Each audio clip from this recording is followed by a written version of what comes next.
Hello and welcome to Safe Schools. I'm Curtis Graves. And I'm Andy Howard. Andy, we have a great show today. We're going to be talking to our Sheriff Sam Cochran. He is my former boss when he was the chief of the Mobile Police Department.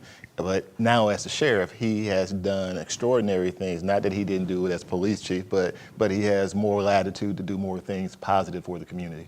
I think it's a great opportunity to have Sheriff Cochran on. I met Sheriff Cochran a long time ago. I shared with him before the show 35 years ago, and I know the things he's done in the community. I think it's going to be a great show. I'm looking forward to it. We'll be right back.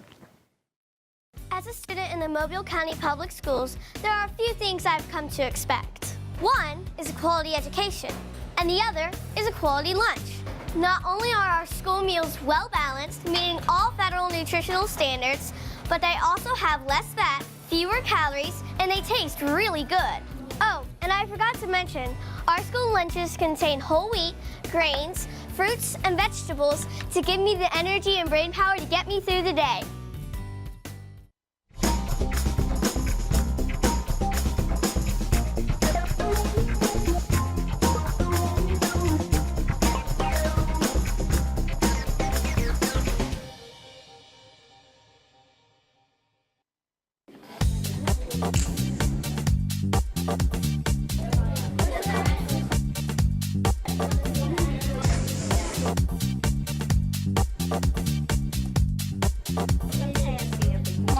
Smartboard, that's right.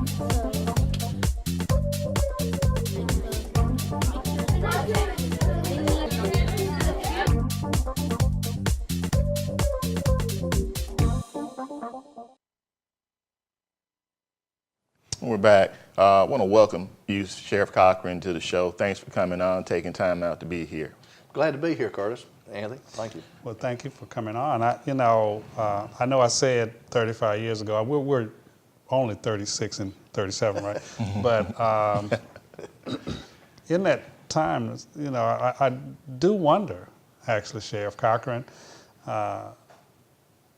what caused you to make the decision? What motivated you to make the decision to get into law enforcement? You know, it's funny, as a teenager, I used to watch TV, and there wasn't that many different channels, but some of the top law enforcement shows when I was a kid, Dragnet and FBI and Hawaii Five-0, and those things just seemed to be exciting. And of course, also as a kid growing up, our family was a victim of a couple of house burglaries, and and that really disturbed me. That somebody'd come in and take your property and all. And so I just always had that kind of idea that you wanted to right the wrongs of people doing bad. And I was brought up in a pretty disciplined family, and so right out of high school, I thought, well, I want to go in the FBI, and so I just needed to start college. You were required to have a degree, and I started at South Alabama. And of course, the FBI wanted accountants and stuff, and I was more geared towards law enforcement, so I started going to school and switched over to criminal justice. And along my way doing that, I found out there was a program you could get some tuition assistance if you joined the police department, and so I joined as a police cadet. And that was able to help me afford my education and continued on through college as a police cadet. And then I became a patrolman, and this patrolman I knew way back then, he said, "Now, son, be careful. If you stay here too long, you'll never leave." and some 31 years later, he was right. Yeah. But it was a great, fun, exciting career that I was able to work my way up through the ranks, as starting as a cadet, then a patrolman, and all up through the ranks. And I worked in nearly every division of the police department, and then finally becoming the police chief the last 10 years of my career. And I was always involved in agencies like organizations. I was with the MCLEA, I was on employee relations committee, so I was always kind of outgoing, trying to help, and my goal was always to try to improve the professionalism of law enforcement. I think that law enforcement at one time had a bad reputation, and I followed the decade of the riots in the 1960s, and of course the reason the college was paid for through that grant was the Federal Omnibus Control Act that said, we need to educate our police officers. They need to be better educated to learn how to deal with the public. And of course, some of that is still going on today. We're always updating the way we deal with people. And of course, now our challenges are dealing with the mentally ill, and of course a lot of new type crimes, mass shootings The work and has stuff. changed. So the work has changed, and you've just got to change with it. And so, then I ran for the office of sheriff. I always thought I'd want to sort of have a second career after law enforcement. And gosh, being police chief and the things you do in the community just really set me up and propelled me for the opportunity. And people have asked, "Would you like being better, police chief or sheriff?" And I thought, it's two different times in my life. And so, police chief was exciting, but it was like whack-a-mole. There's always something popping up. You've got to learn to deal with it rapidly. And then sheriff, of course, by then I knew the community and knew community leaders and had a working relationship with many community leaders, and just sort of fell right into it. Now, you heard me earlier say that I came up under Sheriff Cochran Yeah. and Harold Johnson, but I credit you for a lot of my advancement in my career in law enforcement, because I got a chance to really get involved in a lot of different areas in law enforcement that helped make me who I am today in my career. So I thank you for it, and I thank you for your countless years of service that you've given the city of Mobile, as well as the county. Part of this series of shows that we're doing right now, we want to talk to young people about careers, opportunities, and we bring on a number of different people from different areas. But law enforcement is near and dear to us, so we want to make sure that we have people understand that in our community, we're not going to always agree. But we need law enforcement, and we need people who are committed to community to actually take and become part of the ranks of law enforcement. Yeah, and that's one of the fun things about being an administrator in law enforcement, is taking two fine gentlemen like yourselves that have had great careers, but you were interested, dedicated, and so it's like we just empower you with the opportunity to go out and do good and work on the police force or work in the community, and now you've worked yourselves into these professional positions, and you're still working within the community, and you're helping kids grow up in safe environments and giving them advice, and it's you've got to be willing to change with the times, and we're ever changing with the times with technology and social media, but rather than be against it, embrace it. And social media, while it brings a lot of evils, it has brought a tremendous amount of support and help to us, where we reach out into the community through social media. Or if you have a crime, instead of having to knock on 20 or 30 doors over a period of several hours, you can essentially knock on 1,000 doors at once with one posting on Facebook, and people can communicate with us. And so we've just embraced that. Let's expound on that a little bit. Let's talk about that, because again, in your opinion, where are we now in law enforcement? And I know that's a double-edged sword. Some people may say more of the negative things, and some people say more of the positive things. You are at an advantage point where you, as a professional, you see where we can improve, but you also see where we've had a lot of gain. Yeah, we've had tremendous gains, and of course, sometimes the naysayers are the loudest speakers, but we really still enjoy tremendous support from the public, law enforcement does. But it's because of social media and media itself. They highlight and exaggerate the wrongdoings of a few officers at the expense of the 99% of good officers that are out there really concerned and caring for our citizens and children. So we've just got to recognize that, but we still always have to work on our public relations within the community, embrace the community, because they're our best supporters. When you can build trust with the public, then they'll help you. In the communities that you don't have trust, you'll see that you have high unsolved crimes, crime is out of control or something like that. But when you've got that trust in the community works with you and helps you solve the crimes, and will work with you to not just solve crimes, but work with you to make the community better, maybe clean the community up or participate in sports. And so we try to integrate ourselves within the community in the sheriff's office. You're from the community, you want to be a part of the community, because law enforcement officers are members of the community themselves. That's exactly right. And when I became sheriff, many people may not know this, but you're elected by the people, and so you live in this community. And as a sheriff, you have about 6, I guess you could call them political appointments, because you appoint people. They're not merit system, but you appoint them. And I required my top appointees to live in Mobile County, not travel out of the county, because I wanted them to go to church in Mobile County. I wanted them to go to the grocery store in Mobile County. I wanted them to be able to see their grandkids, their friends and kids at the football games, and be a part of that community, where if someone sees you at the store you know, in the sheriff's office, when you're an administrator, it's a full-time job all the time. So if Curtis sees me in the store and says, Sheriff, can I ask you about this situation? You know, I heard this or that, and I'd like to get the lowdown or the skinny. I'm going to stop and talk to you because that's part of it. So Being my available. top administrator, exactly, it's just not throw in 8 hours and disappear, you know. Right. Invest in the community that earns you a living, you know, invest in your house, invest in, you know, do business where the people pay their taxes. And I'm a big believer in that. And we're going to continue to expound on that conversation right after this commercial break. Right.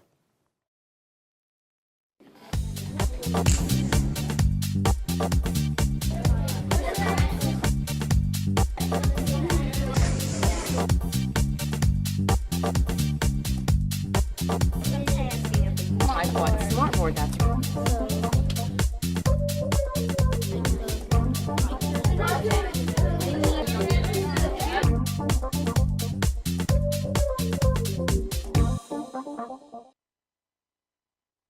As a student in the Mobile County Public Schools, there are a few things I've come to expect. One is a quality education, and the other is a quality lunch.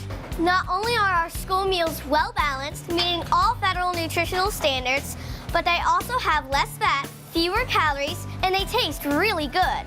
Oh, and I forgot to mention, our school lunches contain whole wheat, grains, fruits, and vegetables to give me the energy and brain power to get me through the day.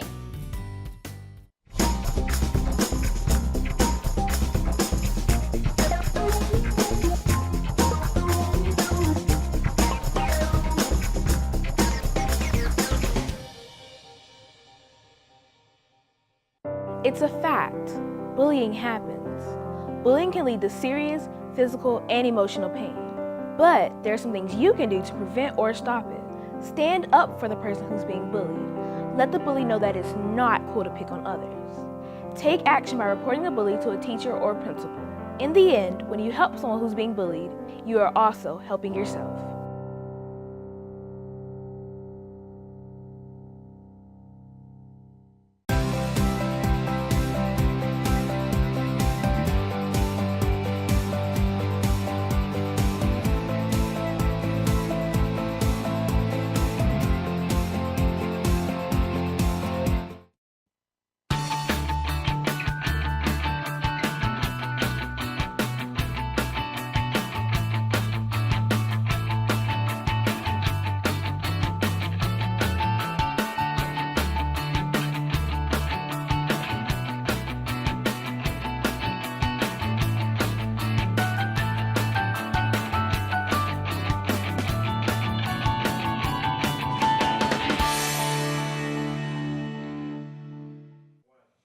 And we're back. Sheriff, we want to talk about teamwork, making up a team. In order for you to visualize what you wanted for the county of Mobile, you had to have a stellar team. So tell me about your team. Yeah, well, when I first was elected sheriff, again, I mentioned earlier, I had 5 or 6 appointments, and so I appointed different people, different professionals. I brought in professional law enforcement officers, a couple that had worked with me at the police department that I knew were very competent and well respected. But I also brought people in from other disciplines. I brought a gentleman in from the business world, was big in commercial businesses. I brought a person in from community affairs from the public relations side of things, and I brought in a media specialist, and then a CPA I had that was our finance director. So what it really did was we meet as a group and as a team at a staff meeting. It wasn't just everybody set in their ways as law enforcement. If you're not careful, law enforcement will be in a bubble, and they're not entirely connected, as you all well know. Sometimes some law enforcement just stay with law enforcement. But this way I brought people in that knew people from the Chamber of Commerce, knew people from industry, knew people from public relations, and it really worked out well. And to this day, I still make sure that we have a cross section of top community. people and of the community, and that way I would like to think that we're plugged into the community so much better that way, and everybody brings a different discipline to the table. Diversity of experience, diversity of Yeah, perspective. we have minorities, we have females, we have males obviously, and so I've always felt that's what you need, and to be cognizant of that with your team, and the same thing with promotions and stuff. You really want to try to get a good cross-section of the community. folks. And, Yes, sir. when people know that you're doing the right thing and the fair thing at the top, it just all the difference in the world. That's right. There's very little time to become comfortable with where you are as a leader. When you do that, you start to not be as accomplished in doing the things that you need to do in your community. So how important is it for you to always stay strategic in thought in moving forward and trying to make sure that you're creating the best sheriff's office you could possibly create? Yeah, we're involved in a tremendous amount of things in the community, and we participate and support a number of things. Like right now with Cool Schools, we're one of the big sponsors of Cool Schools and Golden Apple Award. And, one of the reasons behind that is, teachers have so much impact with kids, and we want to have a good reputation with kids. So if the teachers see law enforcement supporting them, they're going to naturally support law enforcement. And so they've got 25 precious ears or something every day. And so, it's just one way of emerging in that. And then we do other things in the community. We sponsor different community events. We have our employees, we participate in sporting events. We will pay their registration fees for them to participate in either a run or a walk. And then we have volunteers do cook-offs and cooks we've sent them out of town on some tragedies and helped other communities, and it's brought great reward back to us for them doing it. And then, we have a V Corps, we call it the Volunteer Corps, where 25 or 30 individuals volunteer anywhere from 1 to 2 days a week to do different assignments around the sheriff's office, whether in headquarters or helping different areas and maybe the jail, but mostly processing paperwork or helping in pistol permits and things like that. And so these volunteers, they feel a part of the sheriff's office. And guess what? They're our best defenders in the community, because you can ask them and they're not an employee there, so their response may not be biased as maybe somebody that's full-time employed. Because they're a salaried person. Yeah, and so they chose to be there. Yeah.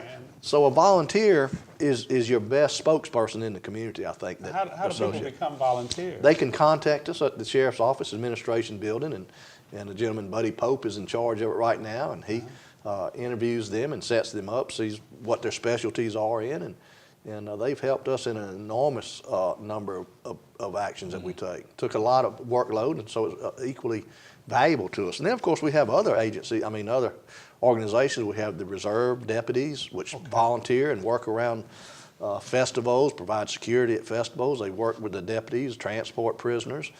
We have the mounted unit that helps us in Mardi Gras and around crowds. And we have the sheriff's posse as a, kind of a festival type, riding parades and represents the sheriffs.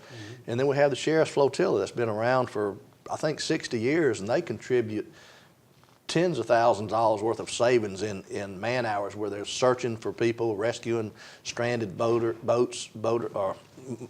people on the water. We had one just the other day. A boat was capsized, I think, Saturday morning, and they were dispatched. I think probably a couple of duck hunters in the south part of the county, but they handled 3 drownings last year, and years ago there was as many as 20 to 25 drownings a year, and they go out and do preventive safety stuff. They give out they give educational seminars about safety around water and the need for safety vests and stuff in boats. So to truly be a community servant, which you are, you have to always be thinking about what else can we do to improve safety and all the other elements of creating a better community. That's right. Working, we have experts that go out to businesses and churches and schools to educate them and give them guidance on hardening themselves, against shootings and stuff like that. We do that as a free service to businesses about, the run, hide, fight type programs and stuff. And just last week I was in a meeting with some educators in the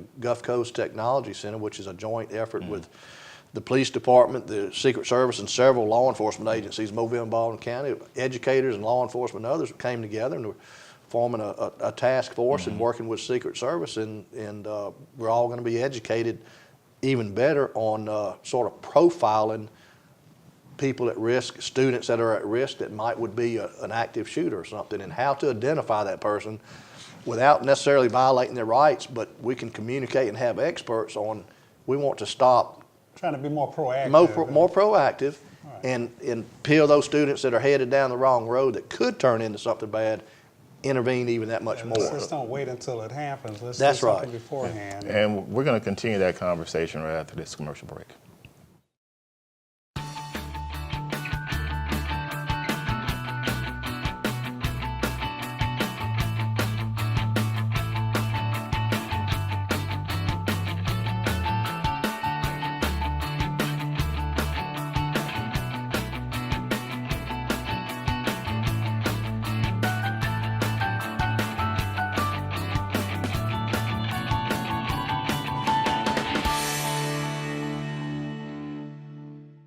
Hello, my name is Abby Dinkins. My children go to E.R. Dixon Elementary School. The education that my kids are getting, it's tremendous. There's one time that I thought about homeschooling my kids because I wasn't sure, we're new here. And when I enroll my children at the public school, and I'm just blown away because the teachers are nice, the curriculum itself is different. I believe in Mobile County public school education for preparing my children for life.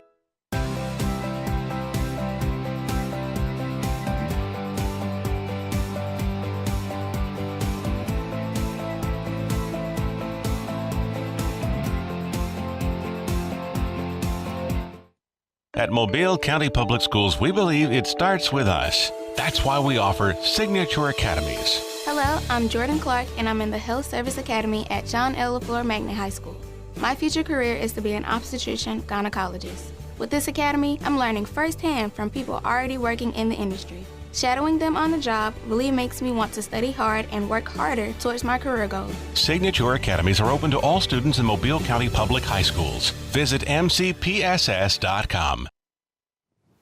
Well, Sheriff, I'm enjoying this conversation, and the conversation just stimulates and motivates me to want to talk about, ask you to talk about the things that you've done as a sheriff that you feel have made a difference and have impacted this community in positive ways.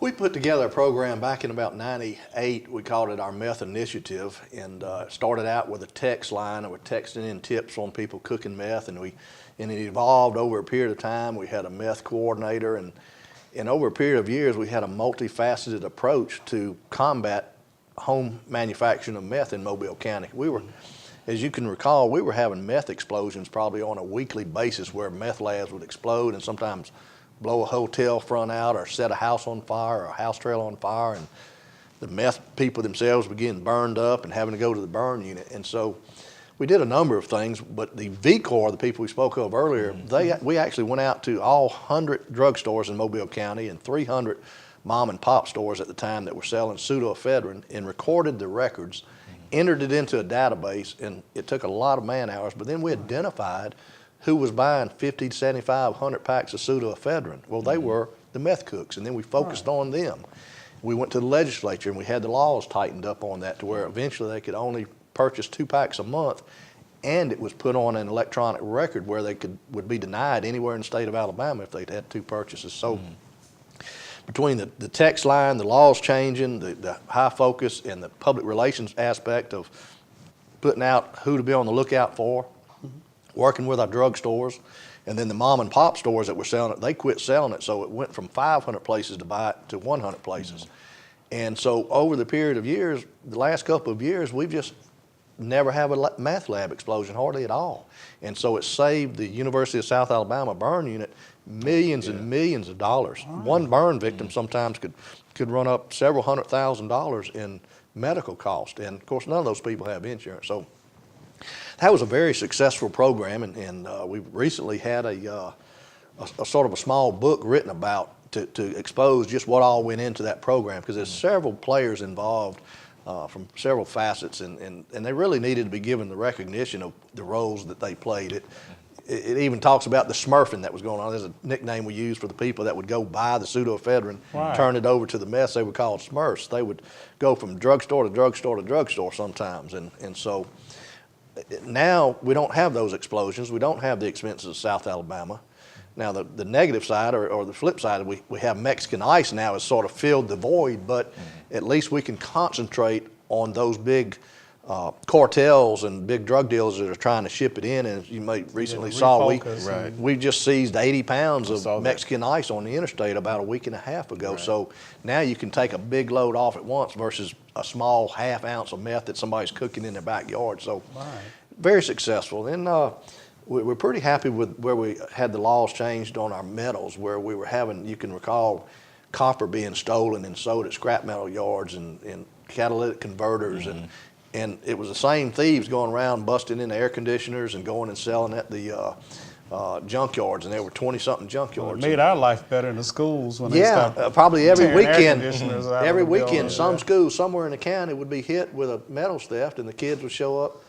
No air conditioner or something. It was terrible. And businesses and churches, it was unfortunate because the schools and the churches were, it seemed like, the biggest victims. And sometimes a home builder would wire a new house, would go back the next day and all the copper wiring would be pulled out, or the power company would have a power station and someone would go there and cut the power off and take huge pieces of copper wire. So we've been able to successfully, I would say, drastically reduce that. And it's a team effort that's really, it's not just law enforcement, but it's public affairs, putting the word out to educate the public what to do, who to call, see something, say something. And so all these disciplines are what's making it work. And again, it's building of a team. But as we wrap up, we have about a minute for you to share with us, what are some of the things that you would like to see improve during your tenure here, Sheriff?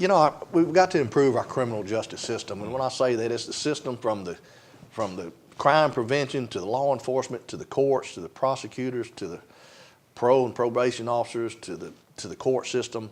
We've got this repetitive offenses of criminals, and we just did a story last night at one of the TV stations on catch and release, and there are so many inmates that are being released that should not be released, that have not shown the wherewithal to be able to rehabilitate themselves, and they're getting out and they're committing vicious crimes on people. So we've got to focus better on our career criminals, especially our violent criminals, and try to rehab the ones that are not violent. But if someone has shown a propensity, we just, you just got to lock them up and let them serve out their full term to protect the rest of us. So the collaboration has got to occur all across the community. Yeah, we can't have one part of the criminal justice system fight with another part, and right now I see that. We've got Department of Corrections wanting to push people out, parole wanting to push people out, law enforcement having to investigate the same people over and over, and it's taken away all our And as a sheriff, you see assets. the direct impact of that confusion and what it causes people in our community. A lot of frustration. Sheriff, there's been a lot of great information shared today, and we could continue to have this conversation, but I do want to invite you to return and come back soon. I think the information that we're sharing right now is so vital to our community, making sure that we allow people who are actually tuning into this know that they have a sheriff who's about the city's business, about the county's business. Thank you, Curt, and I'm hoping some of these bright students y'all are educating will come their way to the sheriff's office. All right. Well, thank you, Sheriff Sam Cochran, for being a guest on Safe Schools. We appreciate it.